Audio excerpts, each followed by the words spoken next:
Ay si MS Lin aksidente sa kotse, bali ang mga buto. Hindi ba naoperahan na ako bakit kailangan ko ng isa pa at habang nagsasalita ang babaeng si MS Lin ang ating bida ay nakatitig sa sugatang binti ng babae si MS Lin at sabi pa ng bida sa kanyang isip at habang sa medical experience ko.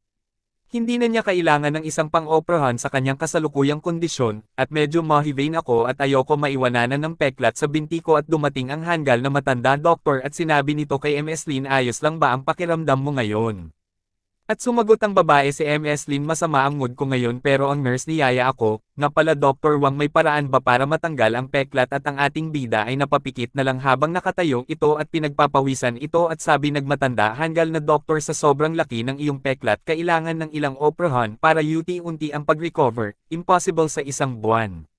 Si Dr. Wang the chef doctor of MS, Lin's operation, at gulat si MS Lin sa sinabi ng doktor at nagsalita ito walang